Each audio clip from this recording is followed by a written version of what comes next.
Well, here it is, a typical Monday morning, and I'm headed out to go fishing. I just left the Anclote River dock. It's at the Anclote River Park.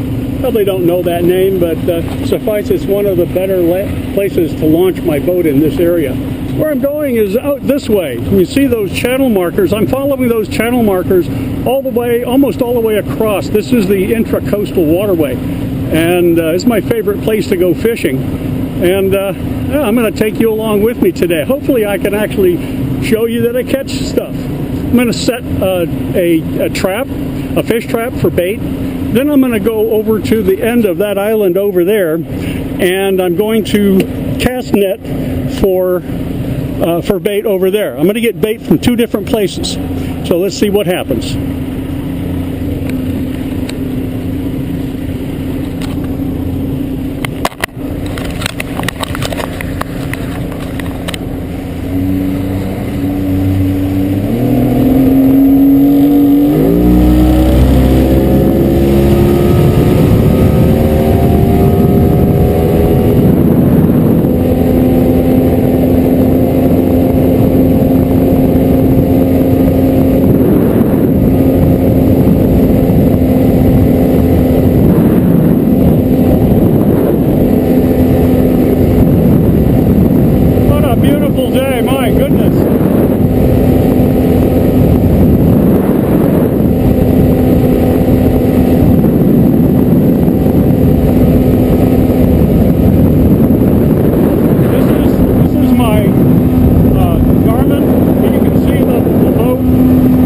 Out, you can see the landmass where I've come from, and those dashed lines is where I'm going. I'm doing almost 30 miles an hour.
That's where this comes in really, really handy. That shows me how deep the water is.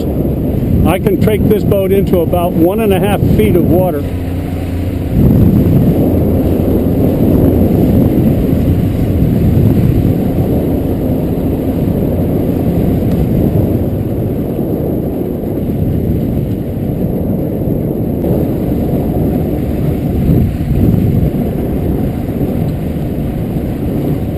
I'm picking my way across here. I've got about 3.5 feet of water under me. That could go away really quickly. This is actually an oyster bed. This island is composed of oysters. So if I was to run my boat onto that, it would do some severe damage. I've got 6 feet of water. How about that?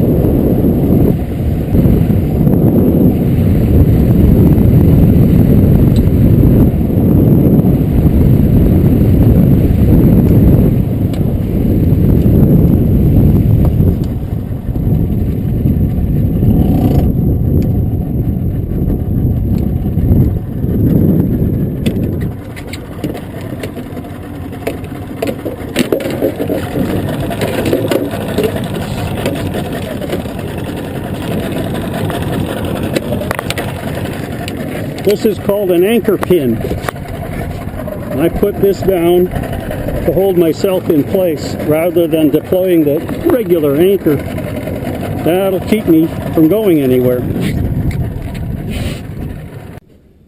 This is a pigfish trap. I'm told that it is unique in that it will attract, the color of it somehow will attract an ideal bait. I'm going to deploy it into what should be, yep, about 4 feet of water. So I'll come back in about maybe an hour or so, and we'll see what's there.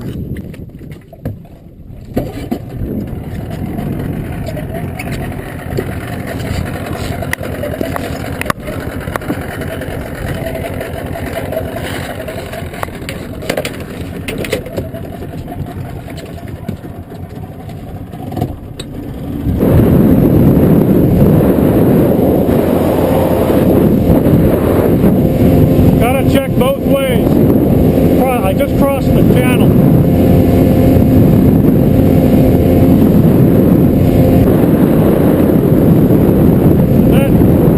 That structure over there is where I'm going.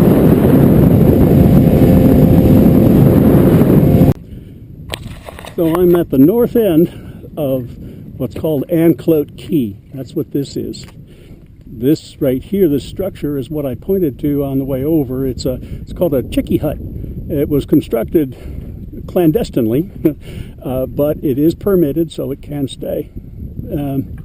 Anyway, yeah, that's out there is the Gulf of Mexico, and this in here is the Intracoastal Waterway. What I'm doing is I've mixed up a batch of fish food. You get fish food by the pound, and I mix it with menhaden oil and seawater, and then throw it out in tiny pieces like this to attract small fish. I don't know if you can see them, but it's doing what it's supposed to do. I'll be here for about 20 minutes or so, tossing out little pieces like this and hopefully attracting enough of these small fish so that they stay in the area, and I can toss my net on them and catch them. So I'll show you that when it comes time. This is a 10-foot bait net. It's got a very fine weave to it so that you can catch bait, and that's what I'm going to try right now. Throwing this thing is not easy. It takes a lot of practice to be able to throw this thing correctly. And I don't know, I'm hoping like the Dickens, since I'm recording this, that I'll be able to actually throw it so that it looks right.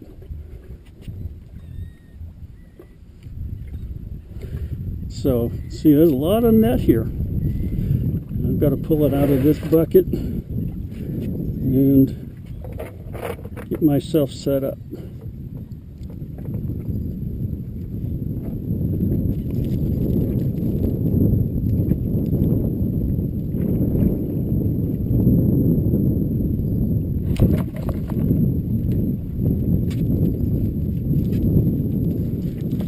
Half on one side and half on the other. I don't know if you can see that.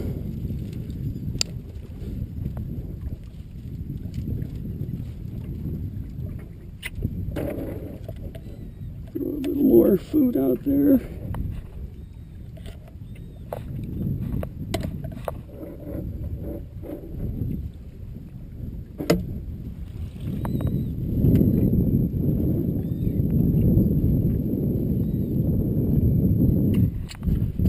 And throw it.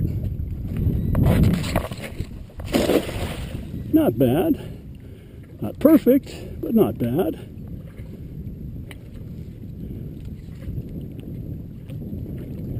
So the net is constructed. See these lines coming out of the water? They're called braille lines, and they will pull the lead out along the bottom of the ocean, bringing everything together into the net.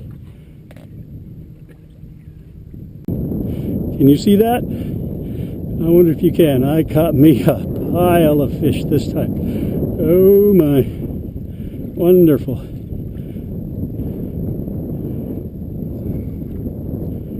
Bunch of bait.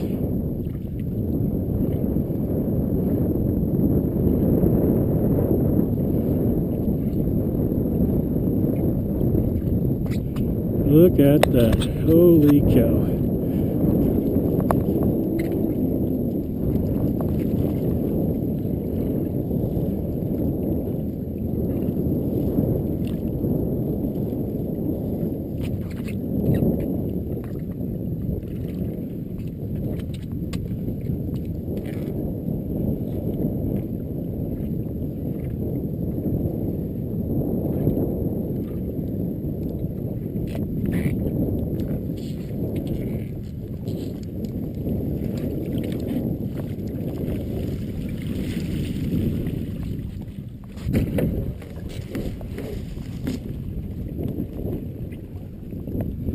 Can you see this? Holy smokes!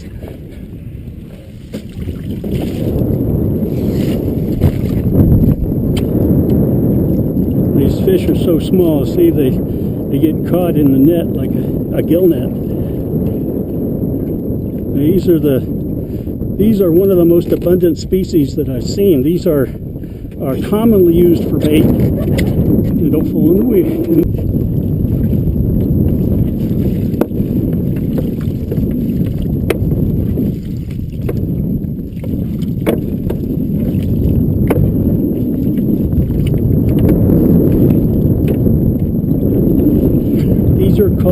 These are actually scaled sardines, and they are notorious for dying quickly. You have to handle them very carefully. I'm trying to, but I will very likely lose a significant percentage. I'll release the animals that are left at the end of the day that are still alive, but throughout the day I'm going to be looking for the dead ones to use as an attractant, a chum, for larger fish. So look at that. That's 3 tosses of my bait net. Holy cow. So here it's been about an hour. I'm going to pull up that trap over there.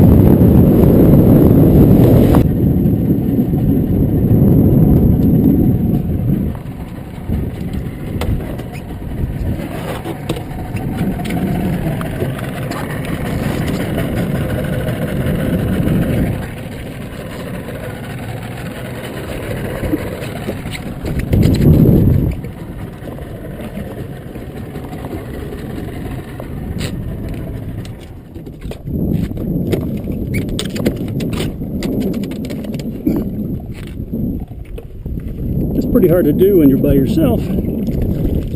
Well, we have a couple. This is an inlet that I came to a couple of times, and it usually had some pretty good sized fish in it. So I'm hoping that I can duplicate that. It's really low tide right now, but we're gonna give it a try.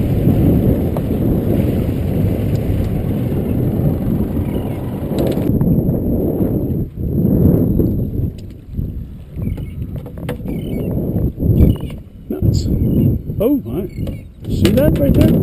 Big stingray. A lot of grass in here. I'm trying to move away from it.